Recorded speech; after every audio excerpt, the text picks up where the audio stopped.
Well, hey everyone, I'll get right into it. Uh, I know a lot of people are wondering why I have made no progress on the bathroom in a while, and a simple answer to that is the required inspection before I can proceed with anything. I've been in contact with the inspector, and we just have not been able to work out a day where he's available and I'm available. I just have not been in a position where I can miss any work recently. We've got too much going on. I just can't get away for very long. And he's only available certain days of the week, not weekends, and he's not available after hours. It's just been a conflicting issue with trying to get anywhere, and there's just not hardly really anything I can be working on in there in the meantime.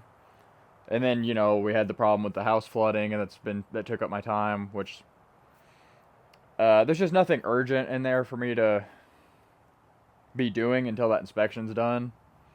So all he's wanting to do is he just wants to look at all the drains and the water lines that the plumbers did before I cover it all with concrete.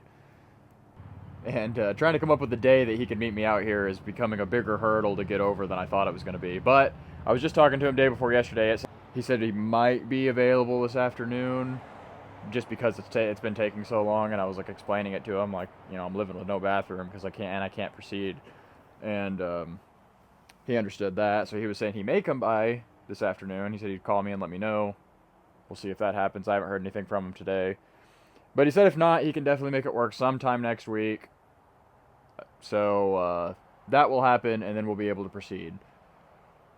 So that's what's going on there. I'm not like avoiding the bathroom or trying to not work on it or anything. I just kind of had more important stuff come up with the house flooding. And that's what the video last week was about. And so that was where a lot of my time went the last week or so. And then now, kind of related to that still, I guess, I need to continue on getting the yard cleaned up. Fall happened, so all the leaves are on the ground. I got to get all these leaves raked up, and I've got a lot of trash I've accumulated that I need to finally get taken care of. And I also want to mark out and start planning, since that flood happened, the flooding, drainage problems happened. I want to start developing a plan on how I'm going to correct that over there. I mean, I have something in mind, but I need to start really looking into it, visualizing. So I kind of wanted to just continue on to last week's video of just getting the property cleaned up some more. And I'm going to do a little visualizing of what we're going to work on, because I think there's a good chance I'm going to be getting into that, correcting the drainage problem before the bathroom is actually completely done.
Okay, so this is our problem area currently.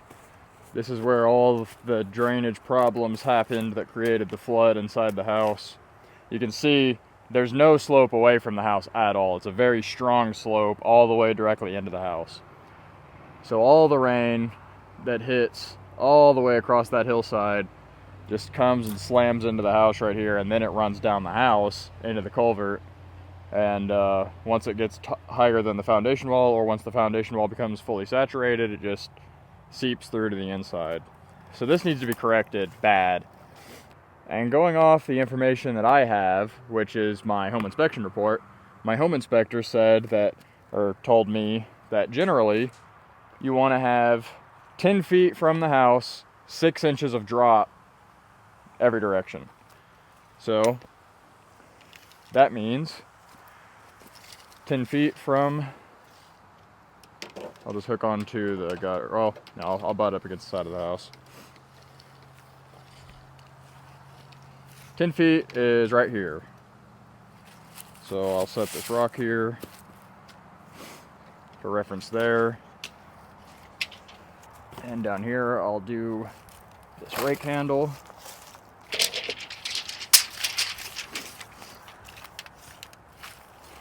And I'll use this 4x4 down here.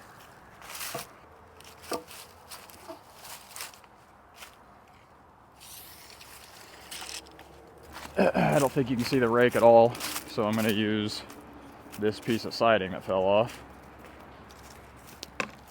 as a reference. So this much at the minimum needs to be dug out, and it needs to be dug pretty deep because the ground is probably maybe 3 feet lower than the roof line right here. And here at the ground, the roof is, we'll call it 6 foot. It's not, it's shorter, but we'll just round. So we need to come down at least 3 feet, probably more.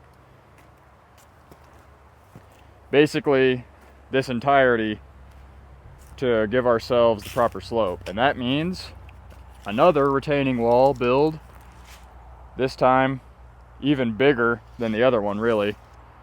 Because it's going to span, the length of this house, I'm pretty sure, is 37 feet. Yeah, 37 feet, which the other retaining wall was, I think, 32. So bigger than the parking retaining wall and about the same height. I don't think I would use railroad ties again. I also don't really want to do it out of blocks because that'll take a bazillion blocks. So I'm not really sure what, I'm kind of curious ever since I did the stem wall. I'm wanting to expand my concrete skills. In my mind, I think it would be interesting to build a concrete wall with some supports, kind of like what they have at what gets me thinking about that is the retaining wall that the storage facility built. It's like probably 12 feet tall. It's taller than the storage units. And it's just a concrete, it's like probably 6 inches thick, 12 feet tall, and it has all these vertical supports that come back out away from it. And it's obviously a very strong wall because it's, like I said, about 12 feet tall, and it's dirt all the way to the top on the other side of it. I don't really know if that would be easier than the other walls.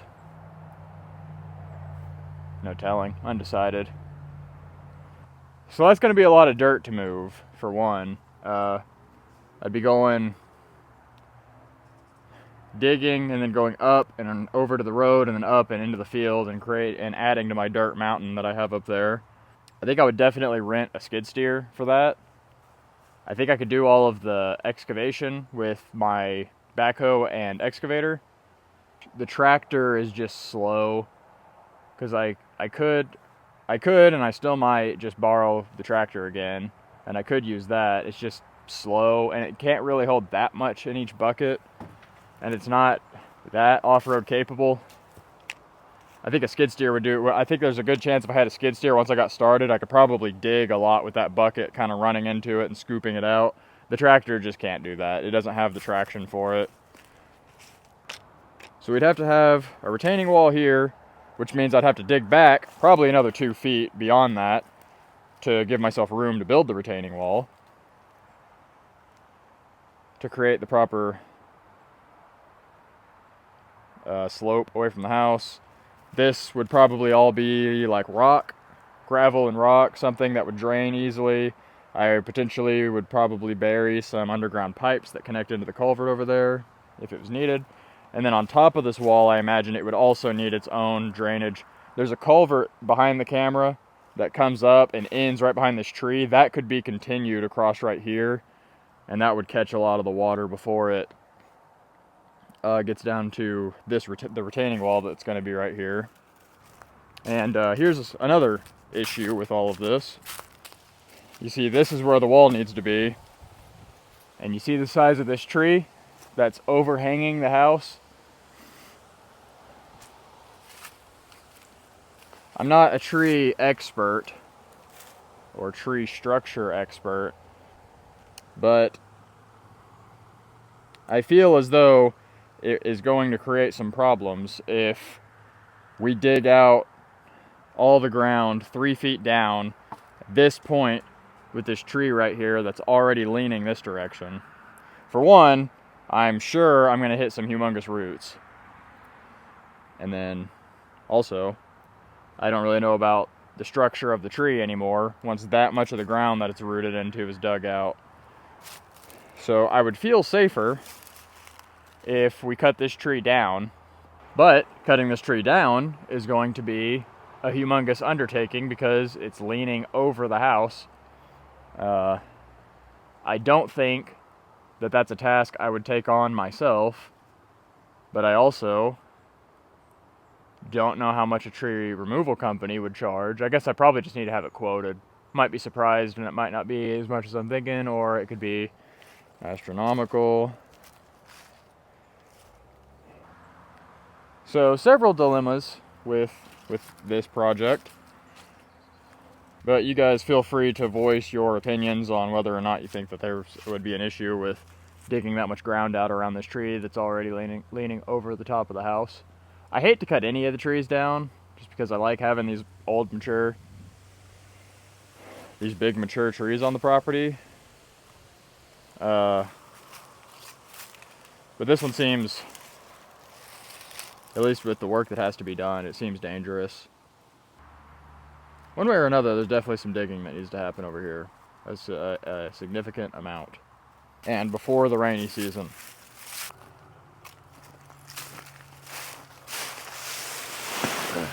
So here's my leaf pile from around the corner, or around the other side of the house.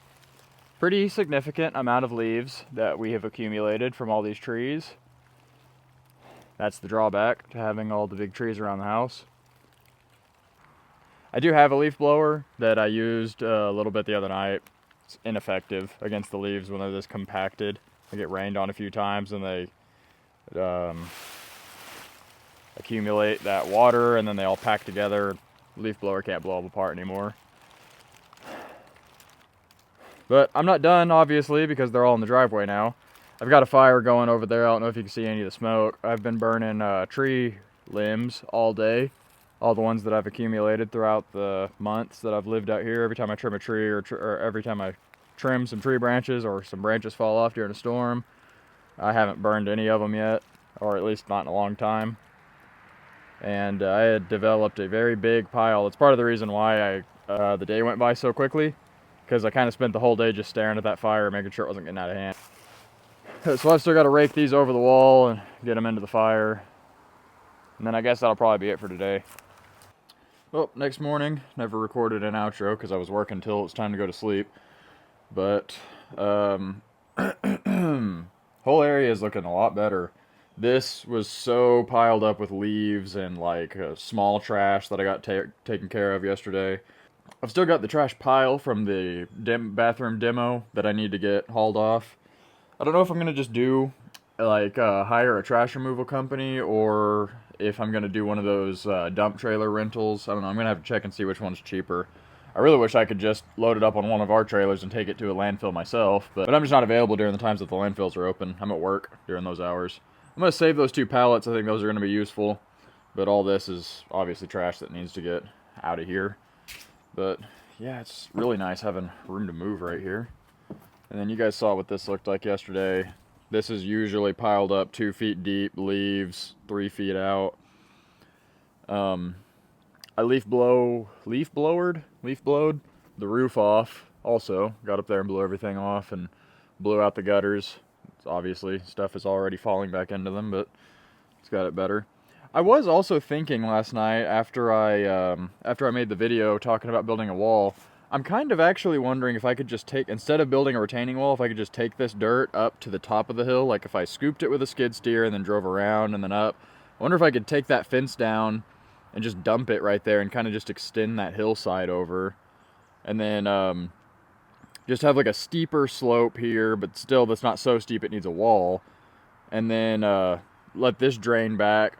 And I could put like a drain across the top of that hill or maybe like at the top and middle, and then towards the bottom. Then I could do another one at the very bottom, like, and then maybe dig like an actual ditch at the bottom, line it with rocks, or form something out of concrete or something. I don't know, who knows.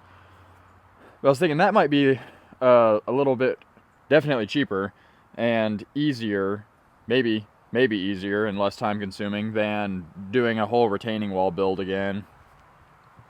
Because I started thinking about how much time I ended up spending on that other retaining wall, and gosh, I hate to get into that again just for that. But I may end up trying that when I rent the skid steer, see if maybe I can just kind of extend this hillside over a little bit instead of, I mean, I wouldn't have to dump all of it right there. It could be the full width. I could just be dumping down off the top, and then I don't know, maybe I could build like a little tiny retaining wall, one that I didn't have to actually build like a footer for, just kind of stack some stuff up and, you know, something like that. I mean, that's already there, that current wall. I could kind of fill in behind that. I don't know. It'd be nice if I could do that instead of having to build a full-size retaining wall again, a real strong one. And all the leaves burned up in the fire, and a lot of yard branch debris. Every time I've trimmed any of these trees, it's all just been put in that pile. I had accumulated a very big pile of tree branches, so that's nice to have that done for. But so that's that for this video about cleaning up. It's actually it for working around the house for this weekend. I've got to go to the shop. I've got some stuff there I need to work on, so I'll be making videos about that. That's it for house progression. Hopefully I'm getting an inspection done pretty soon here, and thank you guys for watching.